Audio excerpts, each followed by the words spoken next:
Michael, if there was a battle for like, a guard job and we were picking between two, maybe that's not what you lead with, but it's quarterback. And we're talking Cam Ward and DJU. What do you think about the way Florida State handled the visits? They got Cam in first, DJ right behind him. Maybe they were on campus at the same time briefly. I'm not sure. But how do you think Florida State came out of it in both those quarterbacks' eyes? And do you think Florida State has a pick of who they like more at this moment, or are they still kind of studying and making a call on that?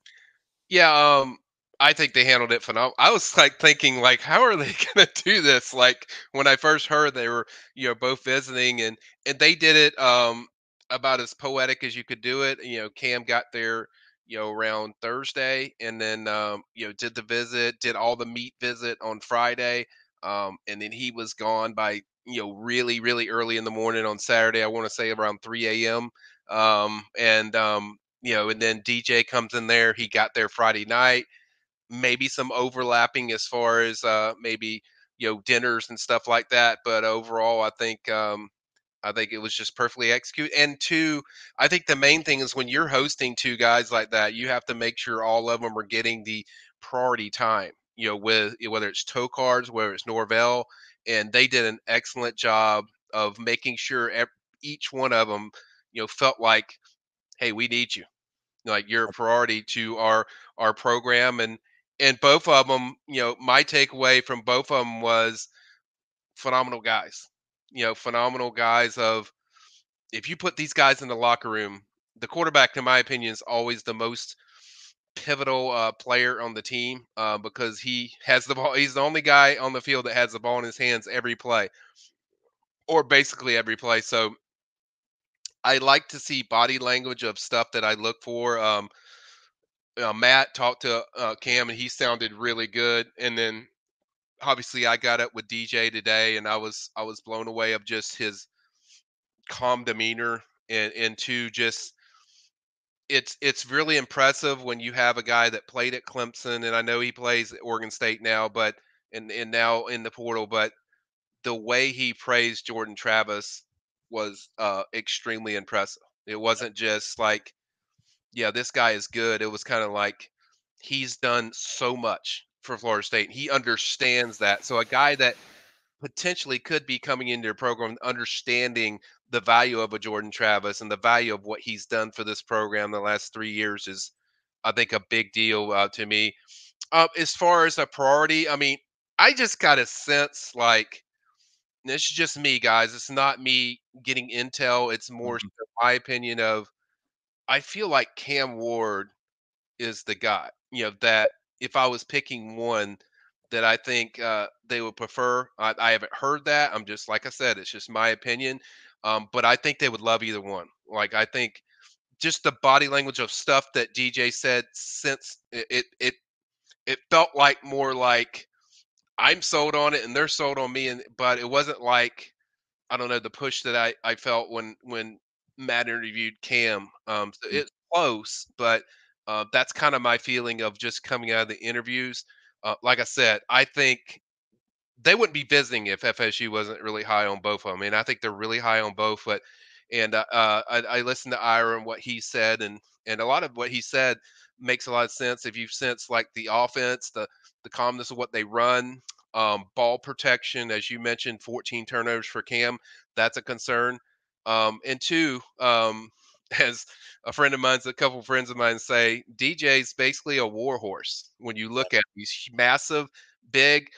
Certainly, you feel like he could take the beating if you go in there and all that stuff. And for the most part, I think he protects the ball, very well. I don't know his numbers offhand. I want to say 27 and 2 or 3 as far as interceptions. I could be off a little bit on the total numbers, but I think overall, I think protecting the ball is a big thing for me. But I think they're both very high. But that's kind of what I've kind of heard through, the process, that I feel like both of them are very high.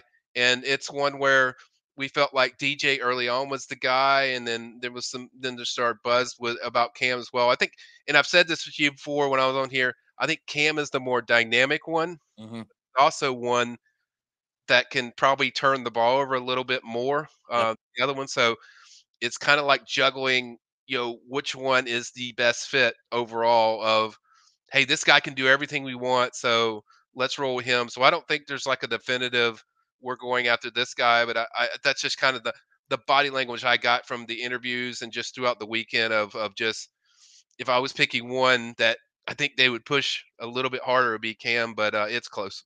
Yeah, I agree. You know what, Michael? I totally agree when it comes to dynamic, big boom rate, big bust rate for Cam relative to DJ, which is a little Mhm. safer. And he has his down moments too, where like there are wide Yeah. open dudes and he misses them. Right. Right. But he protects the ball. Yeah. Yeah, Cam's rushing numbers are huge. But then Yes. DJ, that offense that is now moving to Michigan State is impressive. There's a lot of pro style under center elements to it. It's very Yep. multiple the way that Mike runs his offense. I think it's a more natural fit. But it'll be interesting to see what they prioritize because it seemed to me, Michael, you were there. You were hearing the questions and the answers from DJ today. Mhm. It seemed like if they want me, I'm here. That's the Yeah. energy I Yeah. felt from That that interview. yeah. Would you agree with that? Yeah, that's kind of what I was trying to illustrate. And too, like I said, yeah, I've said this before. If you're looking for a boom for recruiting, both of them are going to be boom for recruiting because both of them are very well known recruiting. While I think DJ was the number one rated quarterback in the country when he came out of high school, a 5-star. Certainly, he has a lot of credentials to him. As I said, it's just about what one did you trust the most for this team.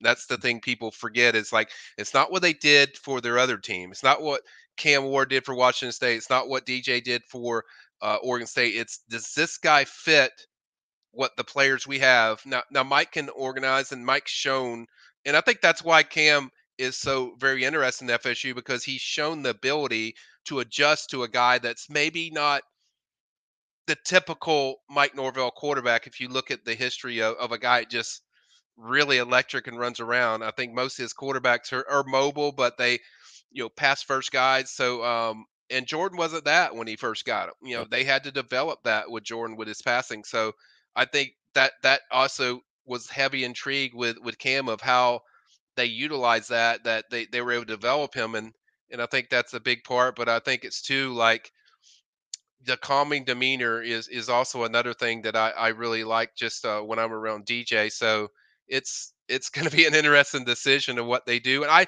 I feel both of them. I think if one way or the other, if they made a pick and they wanted to, I think they feel good about both of them. I've heard more about Cam just because on what you said, like, hey, if you want me, or DJ, hey, if you want me, I'll take you. But then Cam, it's more like reserve where we know you visited Miami, you visited Mhm. FSU, um, and so there's a lot of dynamics of which one you choose. I think some people would be like, hey, let's take Cam because it screws Miami the most because that's the one they're going after. So I think it's really just comes down to comfort and what fits you as a program, and that's something they'll have to figure out and decide. But I don't think you could really go wrong, Tom, with either one of them.